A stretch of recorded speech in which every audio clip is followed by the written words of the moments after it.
For like decades, one single document has pretty much held the key to your entire career, the resume. But what happens when that key just doesn't fit the lock anymore? Today, we're going to dig into why the good old resume is dying and what's rising up to take its place. I mean, really think about it. This one-page document, a standard since the 1950s, might just be the biggest thing holding you back. And for the new generation that's just entering the workforce, yeah, it's already becoming obsolete. You know, especially for Gen Z, the new wave of talent today, the traditional resume isn't just a bad fit. For a lot of them, it's a totally broken system. It just fails to capture what they can actually do. So what's so broken about it? Well, the cracks in this old foundation, they run deep, and they start with the hidden biases that are baked right into the format of the resume itself. Bias can sneak in through the most random, trivial details. Recruiter Sophie O'Brien actually recalls hiring managers saying stuff just like this, where a shared interest in a soccer team was literally enough to land an interview. And that has absolutely nothing to do with whether someone can do the job. But you know, the biases go way beyond sports teams.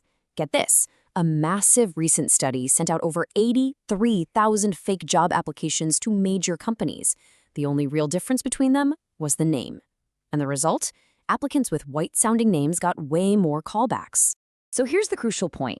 Resumes can basically become a delivery system for our worst biases. We've seen the social and racial bias, but there's also ageism.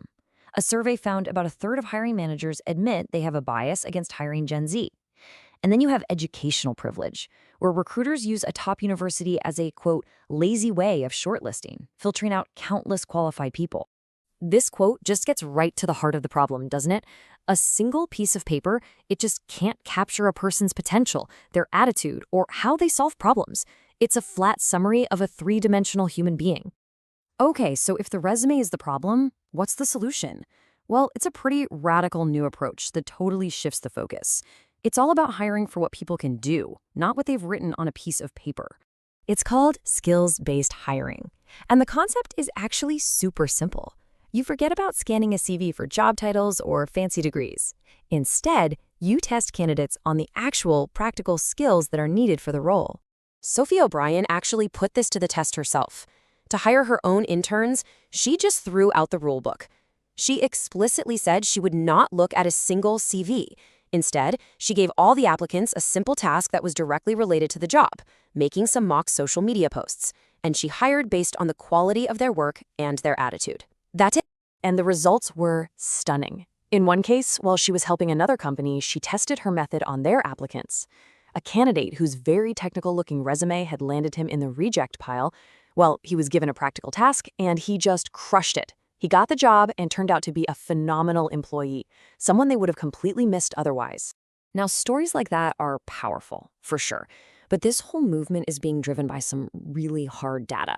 So let's look at the numbers that prove skills-based hiring isn't just a feel-good idea, it's just a better business strategy. Take a look at this number. In a global survey of 3,000 employers, a staggering 92% agreed that skills-based hiring finds better candidates than a resume. I mean, that is an overwhelming consensus. And what's the impact on the bottom line? Well, companies using this approach saw an 88% drop in mishires, they filled roles 82% faster, and they cut their costs by 74%. These aren't just little tweaks, these are transformative results. And this is so critical. It's also creating a much more equitable system. The same report found that 3/4 of Black, Asian, and Arab employees who were surveyed said they got new job opportunities specifically because of skills-based assessments. It's actually leveling the playing field for often overlooked talent. And to top it all off, over 80% of employers say this method is a much better predictor of how well someone will actually perform in the job. And of course, that leads to another huge benefit. Those employees tend to stick around in their roles longer. You know, this whole shift away from the resume is really just part of a much larger trend. It's a move away from credentials on paper and towards proven capabilities.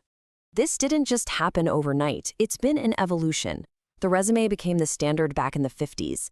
By the 2010s, you had tech giants like Google and Apple already starting to drop degree requirements. And now you fast forward to today, and nearly 3/4 of all companies are using skills assessments. This quote from a former Cisco CEO just perfectly captures the new philosophy. It's not about the qualifications you have on a sheet of paper. It's about your potential, your willingness to learn, and what you can actually do.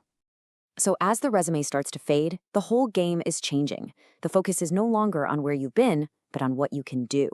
The only question left is, in this new world of work, how are you going to prove that you're the one for the job?